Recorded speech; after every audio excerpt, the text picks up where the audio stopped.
for countries who don't reach the 2% defense spending target, a goal they're supposed to hit by 2024. America, appreciate your allies.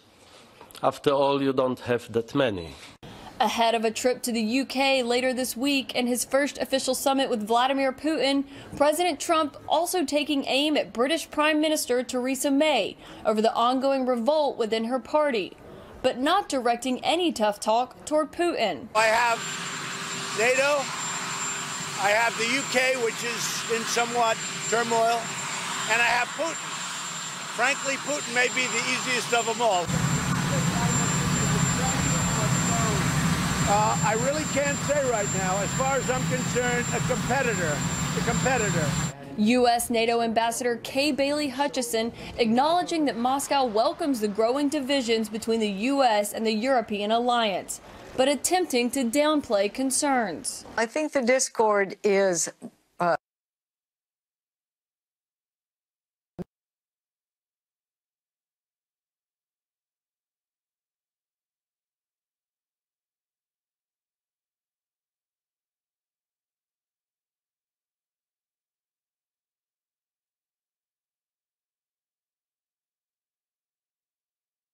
is going to have two one-on-one meetings here in Brussels this afternoon, one with the French President Emmanuel Macron and another with the German Chancellor Angela Merkel. She says during that meeting with Merkel, we can expect the president to bring up those heated criticisms that we saw him airing during the breakfast this morning. There won't be any TV coverage of that event, but we will likely hear from the president on that again. Needless to say, John and Allison, we are just getting started. Yeah, that will be wicked comfortable. Caitlin Collins for us at the NATO headquarters in Brussels. Caitlin, thanks so much. Let's bring in CNN military and diplomatic analyst Rear Admiral John Kirby and CNN chief international anchor Christian Amanpour. Christian, as we said, the European leaders, they were expecting tension. They knew these were going to be tough meetings. But this was the breakfast before he even arrived at NATO headquarters. He went in there to send a message, the president did, and he did it clearly and loudly and with the sharpest of sharp elbows. You know, it's even much more than that. It is unprecedented. It violates every norm of an alliance. Specifically, I'm talking about the word captive and controlled by, when he refers to Germany and Angela Merkel being controlled by Vladimir Putin and Russia. It is unprecedented language. It is a real threat to the alliance. It's a threat to the democratic, liberal, post-war world order that Harry Truman himself signed into being with the NATO declaration 70 years ago.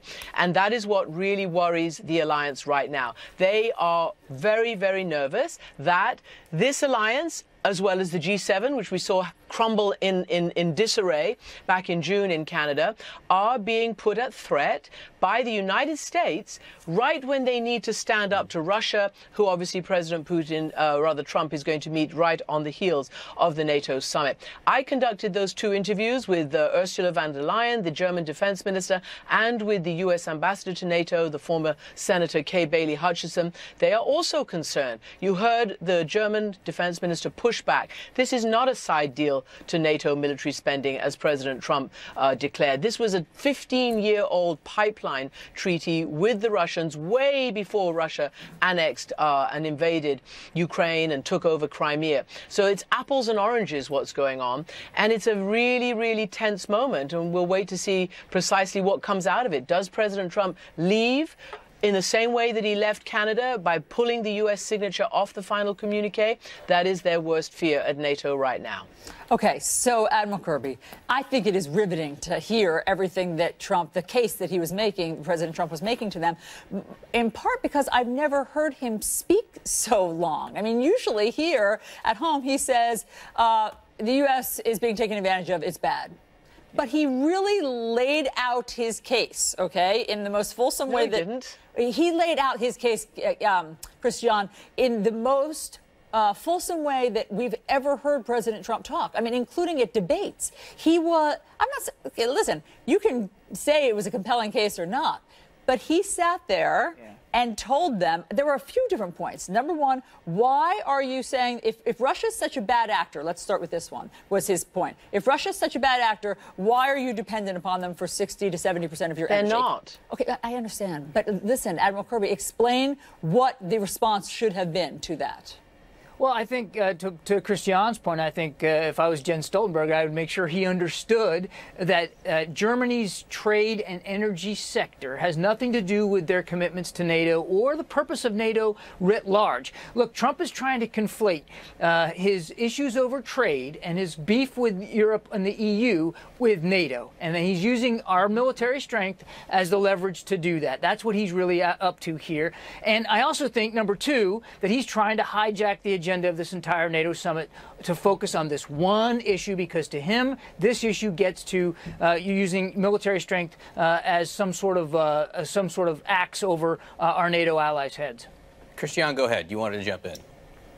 No, look, the facts and figures don't add up. Yes, the president is raising this pipeline issue. It's got nothing to do with military spending, as Admiral Kirby has just said. Plus, if you'd continued the conversation that I had with the German defense minister, she pointed out that actually they have a very diverse energy supply. There is diversity. They are not dependent on Russia. And she pointed out the other correct fact that ever since 2014, when Russia changed the rules of the game, Let's say that again. Russia invaded another country and annexed it, changing the rules of the game. That was Angela Merkel, who took the lead in standing up to Putin and became the leader of the Western alliance in Europe, along with President Obama.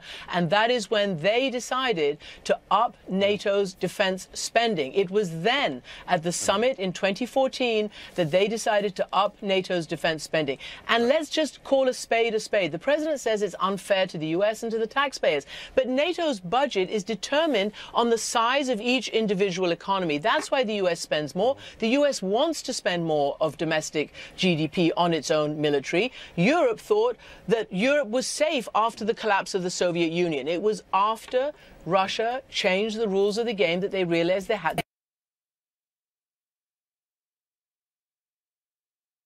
have been doing collectively 5.2% more since 2014, when they took the decision. And the rules say by 2024. Suddenly President Trump wants to change the rules. Okay, that's his, I guess, his view.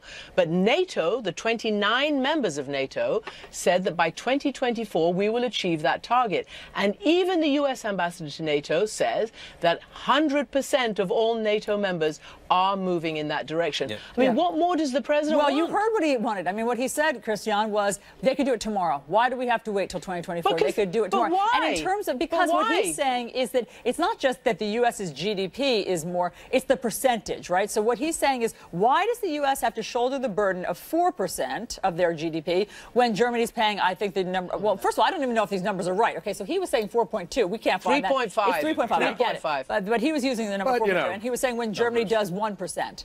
And so that has stuck in his 1.2. Yeah, I mean, I get it. He's not using specifics like you are, or nuance for that matter, as you are. Look, I'm just talking about agreements, about treaties, agreements, and plans. I mean, business plans exist for a reason, right? This is, you know, and again, fine. And I don't want to make light of this, but this kind of diplomacy looks like Hulk smash. And this looks like the Avengers Hulk smash. He's going style, there. Yes. And I want to show you what John Kelly, the chief of staff, a lifetime Marine general, what he looked like during this breakfast meeting. Let's just watch. Controlled by Russia with natural gas. So you tell me, is that appropriate? I mean, I've been complaining about this from the time I got in, and a new pipeline. And you tell me if that's appropriate, because I think it's not. And I think it's a very bad thing for NATO, and I don't think it should have happened. And I think we have to talk to Germany about it. On top of that, so you see John Kelly there. You see Mike Pompeo both sitting there stoically. Kay Bailey Hutchison. I'm not sure that they're down with this whole thing. Stoically, yeah. I mean, look, John Kelly was one shot away from a spit take and a face palm, which he has face palmed in the past when the president speaks. And that's because John Kelly, like many career members of the military, have spent their lives strengthening international alliances that the U.S. leadership built in the wake of World War II. And President Trump seems determined out of the gate to undermine those alliances. And the question is, who benefits? Because the office he occupies is the office formerly known as leader of the free world, and he isn't acting that way. Okay, but John Kirby, this has long been a beef of President Trump's that you hear him all the time. The U.S. is being screwed over, and obviously that's what some of his voters responded to. And so he just